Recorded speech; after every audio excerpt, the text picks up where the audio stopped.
ஒரு வகுப்புல மாணவன் அடிக்கடி ஆசிரியர்கிட்ட கேள்வி கேட்டுட்டே இருப்பானாம். என்ன கேள்வி தெரியுமா கேட்டான்? சார், வாழ்க்கைனா என்ன? மக்கள் ஏன் எல்லாரும் மாறிடுறாங்க? நம்ம நல்லதே செஞ்சாலும் சிலர் ஏன் நம்மளை மதிக்க மாட்றாங்க அப்படின்னு கேட்டிருக்கான்.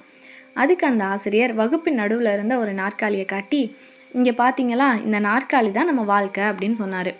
மாணவர்களுக்கு எல்லாரும் ஒரே குழப்பம். அதுக்கப்புறமா ஆசிரியர் வந்து விளக்கம் கொடுக்குறாரு. இந்த நாற்காலி யார் வேண்டுமானாலும் வந்து உட்காரலாம். நல்லவங்களும் வரலாம், கெட்டவங்களும் வரலாம். அன்பு கொடுப்பவரும் வரலாம், காயப்படுத்துபவரும் வரலாம்.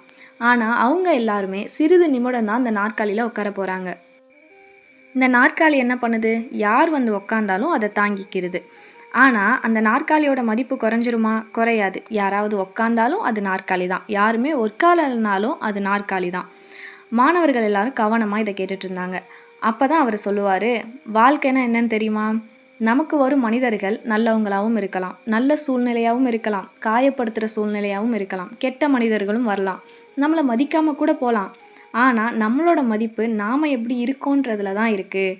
இந்த மாதிரி கெட்ட மனிதர் வந்துட்டாருன்னு சொல்லி நாற்காலி ஒரு காலை உடச்சிக்கிட்டா என்னாகும்? நாற்காலியை தூக்கி குப்பையில் போட்டுருவாங்க. அந்த மாதிரி தான் கெட்டவங்க நம்ம லைஃப்பில் வராங்கங்கிறதுக்காகவும், நம்மளை கஷ்டப்படுத்துகிறவங்க நம்ம லைஃப்பில் இருக்காங்கங்கிறதுக்காகவும் நம்மளும் நம்மளோட தரத்தை குறைச்சிக்கிற கூடாது.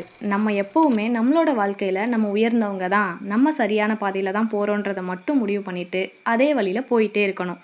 யாரும் நம்மளுக்கு நல்லது சொல்லணும், யாரும் நம்மளை பாராட்டணுன்றதை நம்ம எதிர்பார்க்க தேவையில்லை அப்படின்னு சொன்னாராம்.